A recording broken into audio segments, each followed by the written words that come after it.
날마다 행복한 묵상 2022년 40번째 주 오늘은 사도행전 세 번째 시간입니다. 하나님 말씀은 사도행전 28장에 있는 말씀입니다. 제가 20절부터 봉독해 드리겠습니다. 이러므로 너희를 보고 함께 이야기하려고 청하였으니 이스라엘의 소망으로 말미암아 내가 이 쇠사슬에 매인 바 되었노라. 그들이 이르되 우리가 유대에서 내게 대한 편지도 받은 일이 없고 또 형제 중 너가 와서 내게 대하여 좋지 못한 것을 전하든지 이야기한 일도 없느니라. 이에 우리가 너희 사상이 어떠한가 듣고자 하니 이파에 대하여는 어디서든지 반대를 받은 줄 알기 때문이라 하더라. 그들이 날짜를 정하고 그가 유숙하는 집에 많이 오니 바울이 아침부터 저녁까지 강론하여 하나님의 나라를 증언하고 모세의 율법과 선지자의 말을 가지고 예수에 대하여 권하더라. 그 말을 믿는 사람도 있고 믿지 아니하는 사람도 있어 서로 맞지 아니하여 흩어질 때에 바울이 한 말로 이르되 성령이 선지자 이사야를 통하여 너희 조상들에게 말씀하신 것이 옳도다. 일렀을 때 이 백성에게 가서 말하기를 너희가 듣기는 들어도 도무지 깨닫지 못하며 보기는 봐도 도무지 알지 못하는도다. 이 백성들의 마음이 우둔하여져서 그 귀로는 둔하여 듣고 그 눈은 감았으니 이는 눈으로 보고 귀로 듣고 마음으로 깨달아 돌아오며 내가 고쳐줄까 함이라 하였으니 그런즉 하나님의 이 구원이 이방인에게로 보내진 줄 알라. 그들은 그것을 들으리라 하더라. 아멘. 자, 묵상진문 1번입니다. 바울이 지금 쇠사슬에 매인받은 이유가 무엇이라고 말씀하고 있습니까? 지금 바울은 지금 죄인된 그런 입장에서 로마로 압송되어져 와 있는 상태입니다. 그래서 이제 감옥에 갇혀 있는 상태죠. 그 감옥에 매인받은 그 이유가 무엇이냐? 이스라엘의 소망을 너희들에게 말하기 위함이다. 그렇게 말씀합니다. 우리가 어떤 상황들이 벌어졌을 때 보통 이 상황에 대한 해석들을 다양하게 합니다. 원인을 이제 분석을 하지 않습니까? 그래서 이제 뭐 어떤 사람들은 그냥 운이다, 운명이다 이렇게 이야기하기도 하고 또 어떤 사람들은 그게 이제 사람들, 너 탓이다 아니면 내 탓이다 이렇게 이야기도 합니다. 근데 신앙인들은 그거를 하나님의 뜻, 하나님께서 원하시는 하나님이 계획해 놓으신 그 무엇이 있다. 그래서 그 상황을 하나님의 눈으로 해석하는 그런 지혜가 있는 사람들이 바로 이제 올바른 신앙인들이다라고 할 수 있습니다. 바울은 지금 쇠사슬에 매어져 있습니다. 감옥에 있습니다.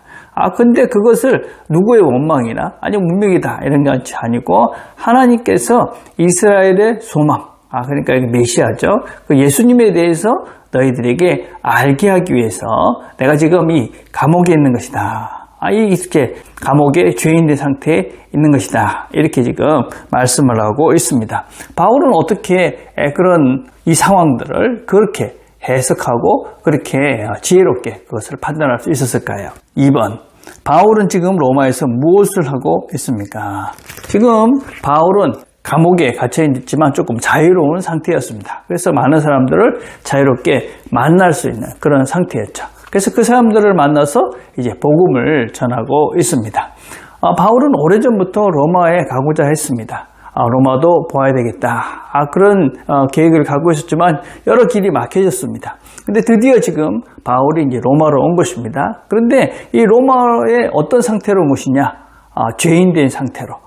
그렇게 감옥에 갇혀 있는 상태로 이 로마에 온 것입니다. 아마 바울은 이 로마에 그런 상태로 올 것이라고 생각을 못했을 것입니다. 근데 바울이 그곳에 와서 지금 뭘 하고 있느냐면 복음을 전하고 있습니다.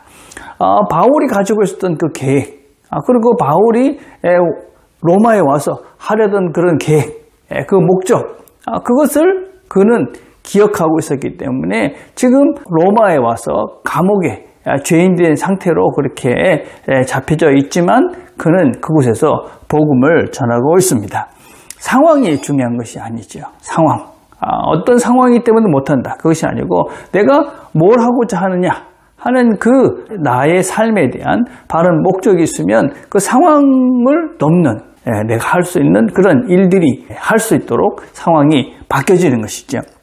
그래서 여러분 우리가 어떤 상황 이렇기 때문에 저렇기 때문에 못하는 것이 아니라 정말 내가 뭘 해야 되는 존재인지 내가 정말 뭘 하고 싶은지에 대한 분명한 확신들 그리고 그것을 반드시 해야 되겠다라는 나의 의지 또 하나님의 뜻, 이런 것들에 대한 확신이었기 때문에 내가 어떤 상황 속에서 이것이 하나님의 뜻이 무엇인지를 분별해낼 수가 없는 것이죠. 그래서 내가 누군가, 내가 정말 뭘 하면서 살 존재인가 라는 것에 대한 분명한 확신, 내가 하나님의 사람인데, 바울은 사도인데 내가 그런 분명한 자기 자신, 아이덴티티가 있었기 때문에 비록 그가 감옥에 있었지만 그는 복음을 전하면서 살 수 있는, 그래서 이 모든 상황도 하나님께서 준비해 놓으신 상황이다. 그래서 하나님의 눈으로 상황을 분석해낼 수 있는 지혜로운 사람이 될 수가 있는 것이죠. 그래서 우리가 어떤 상황들, 그것보다도 우리가 하나님의 눈으로 그것을 볼 수 있는, 그래서 그러기 위해서는 내가 누군지를 바르게 인식할 때 우리는 하나님의 눈으로 이 상황도 잘 해석해 갈 수 있는 지혜로운 사람이 된다라고 할 수가 있습니다. 자, 3번입니다. 바울의 설교를 들은 자들의 반응은 어떠합니까? 이들 중에 믿지 않는 자들에 대해서 무엇이라고 말씀하고 있습니까?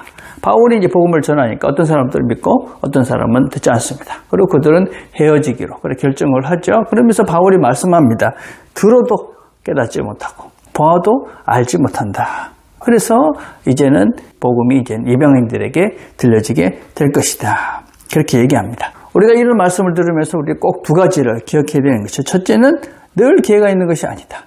그리고 두 번째는 이방인들이 듣게 됐다. 이방인들도 이제 알게 된다. 이방인들도 이해할 수 있다. 이 얘기는 무슨 얘기냐면 당연히 유대인들은 그것들을 알 수 있고 깨달을 수 있는데 그들이 지금 귀가 둔해지고 또 눈이 멀어서 어떤 면에서는 마음이 완악하고 또 마음이 공고해졌어.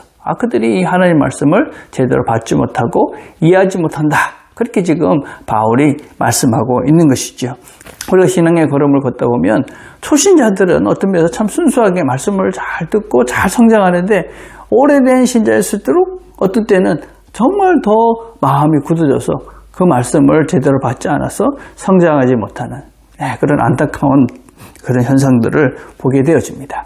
우리의 마음을 늘 부드럽게 하나님의 말씀을 받기에 합당한 마음밭이 되는 것이 정말 중요한 것이지요.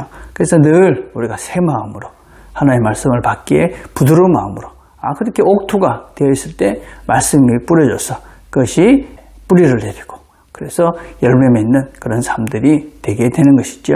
오늘도 하나님께서 우리에게 말씀하신 것들을 우리가 잘 기억하고 그 말씀의 씨앗들이 마음에 잘 뿌려져서 우리가 하나님께서 기뻐하시는 아름다운 열매를 맺어가는 이 하루가 되시기를 간절히 바라겠습니다. 오늘 우리 함께 드릴 기도는 주일 예배를 위해서 기도합시다. 선한 마음, 또 우리가 부드러운 마음밭이 돼서 말씀이 떨어질 때에 잘 심겨질 수 있도록, 그래서 열매 맺어가는 그런 뿌리가 내리는 그 주일 예배가 될 수 있도록, 말씀의 시간이 될 수 있도록 기도해 주시기를 부탁드립니다. 기도하겠습니다. 하나님 아버지 감사합니다. 오늘도 함께 말씀을 들었습니다. 들은 말씀들을 우리 마음속에 잘 심어서 그래서 하나님 그 말씀들이 열매를 맺어 하나님 기뻐하는 이 하루가 되도록 은혜를 베풀어 주시옵소서. 예수님의 이름으로 기도드립니다. 아멘.